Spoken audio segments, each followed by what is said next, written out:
আসসালামু আলাইকুম বন্ধুরা, আপনারা সবাই কেমন আছেন? আশা করি সবাই ভালো আছেন। তো শান্তি ব্লগ থেকে চলে আসলাম।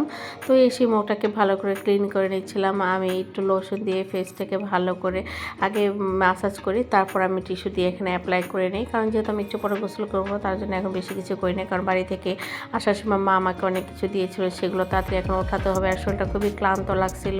এখন যেটা করব যে কি দিয়েছিল সেগুলো এখন আপনাদের শেয়ার করব। আমার মা আসার সময় তো ইচ্ছা মতো ব্যাগ করে নিয়ে আসে, আবার যখন আমি আসি তখনও দিয়ে দেয়। এটি হলো বাবা মার ভালোবাসা। জানি না কতদিন এই ভালোবাসা পাবো। আল্লাহর কাছে দোয়া করি আল্লাহ যেন সবসময় বাবা মাকে ভালো রাখে। তো এই তো সে এখন দেখলাম যে 2টা বক্সই দিয়েছিল, ওইটা বক্স দিয়েছিলাম সে 2টা খালি ছিল। আর এখন যেটা দিল এগুলো মাছ দিয়েছিল। তো আব্বা এরকম মাছ নিয়ে আসছিলো, বড় বড় মাছ, সেগুলো প্যাকেট করে করে আমার জন্য রেখে দেয়। জানবে সবে আমার ফ্রিজে বেশিরভাগ যা দেখেন সবই আমার বাবার বাড়ি। দেখা যায় এখন বলবেন যে আপনারা কেনেন না, আমারও কিন্তু কেনা হয়। আপনারা দেখেন যে আপনার ভাই যখন বাজার করে ইচ্ছা মতো মাছ আনে, তো সেখান থেকে দেখা যায় আদান প্রদান হয়ে যায়। আমি আমার বাবার বাড়িতে দিলে আমার বাবা আমার জন্য কিনে দিয়ে দেয়, মানে এরকম আর কি। তখন আর সহজে কেনাকাটা হয় না। তারপর এখন দেখি যে আব্বা আসার সময় আমাকে বলতেছে তোমার জন্য টমেটো কিনেছি, 7 কেজি টমেটো। আমি বলি এত টমেটো দিয়ে কী হবে?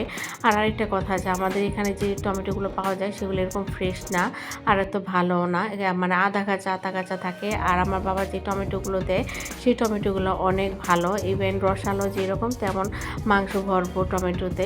তারপর এই টমেটোগুলো ভাবলাম যে যেগুলো ফেটে গেছে সেগুলো দিয়ে এখন ভর্তা বানিয়ে ফেলি, চাটনি করে ফেলি, যেহেতু এখন রাতের কিছু খাবার ছিল না। তো মা অনেক আফসোস করছিল, আসার পর ফোন দিয়েছিল যে আমি তোমার কি একটু তরকারি দিলাম না। আমার একটু মনে ছিল না, গরুর মাংস রান্না করছিল মা, মানে আফসোস করে করে সে অবস্থা শেষ হয়ে গেছে যে নাতিরা কিছু খেতে পারতো। আসলে এই আফসোসটা একমাত্র নানা নানিরাই করে, আর কেউ এই আফসোসটা করে না। তারপর এই তো এখন টমেটোগুলো দেখি যে অনেকগুলো হয়ে গেছে, একটা বলে কাছাকাছি হয়ে যাবে, যার জন্য আমি এখন থালে ভরে দিলাম। আর টমেটোগুলো দেখেন কত সুন্দর।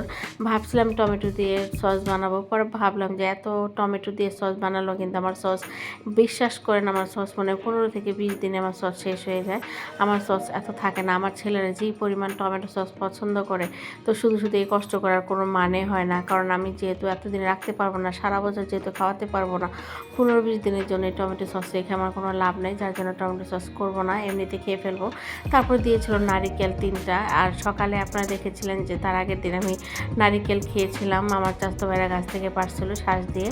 তারপর খালা এখন পাখির খাবারগুলো সব পরিষ্কার করতেছে, করে আবার ঢেলে দিবে। আর সে এখন গরম মশা দিন শুরু করে দিবে। আকাশে এখন পর্যন্ত বেলা আছে। আর আমি এক প্যাকেট টমেটোগুলো সিদ্ধ দিয়ে ফেললাম আর গরম পানি দিয়ে ফেললাম, গোসল করবো। আর এগুলো ম্যাশ, আমি বাবার বাড়িতে গেলে আমার ম্যাশও কিনতে হয় না যে আমি আগুন ধরাবো, সেই ম্যাশ দিয়ে দেয়। আর আমার বাবা আমার ছোটো ছেলেকে এই পেস্টটা দিয়েছিল, বাড়িতে যেয়ে সে তার পেস্টটা শেষ করে ফেলছে, তার জন্য আবার আরেকটা কিনে দিয়েছে। তারপরে এই ফাঁকে টমেটোটা দেখেন কত সুন্দরভাবে গলে গেছে, মানে এত সুন্দর সফটলি গলে যায়। আর আমার ছেলে এখন এটা নিয়ে মজা করতেছে, জিজ্ঞেস করতেছি এটা কি, বলতেছি এটা একটা খেলনা, কত টাকা নিয়েছে। মানে তাদের কাছে টাকা থাকলেই কখন যে শেষ করে ফেলে আর কখন যে কী করে আল্লাহ পাকি জানে। তো কান্নাকাটি শুরু করছিল যখন ঘরে ঢুকবো, তার জন্য বেলুন লাগবে, তাই তাকে বেলুন কিনে দেওয়া হলো। আর সে মানে এরকমই করে। আর এই তো আমার ঘরে টুকিটাকি কাজ, এখন খালা ওদিক দিয়ে কাজ করতেছে। খালা আবার গতকালকে কী করছে, অনেকগুলো ভাঙারি জিনিস আমার ঘরে খালা লুকায় মানে রাখছিল পলিথিনে করে, সে নিয়ে যাবে, আমি 1-2টা করে জমায়ে রাখি। তো ভাবলাম যে সে গরিব মানুষ, তাকেও দিয়ে দিব সে ভাঙারিগুলো। তো খালা এগুলো নিয়ে যদি বিক্রি করে সে পান খেতে পারে, এটা কিন্তু তার বাড়তি একটা টাকা, বাড়তি একটা চাহিদা।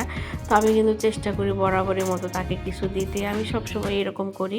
কিন্তু ভালোবাসা জিনিসটা আসলে রাখতে হবে, ভালোবাসা যদি না রাখতে পারে তাহলে দেখবেন যে ভালোবাসা হয় না।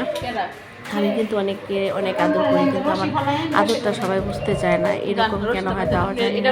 তারপরে যে দেখেন একটা হতে পারে, মানে কতগুলো ডিব্বাডাবি হতে পারে। তো তাকে আমি সবই দিয়ে দিই, আমি কিছুই রাখি না। তো জানি না ভালো মানুষের সাথে কেন এরকম হয়। তো আজকের মতো এখানে, সবাই ভালো থাকবেন, দোয়া করবেন। আমার ভিডিওগুলো আপনাদের সাথে কেমন লাগে, কে কোথায় থেকে দেখছেন অবশ্যই জানাবেন। সবাই ভালো থাকবেন। আসসালামু আলাইকুম, আল্লাহ।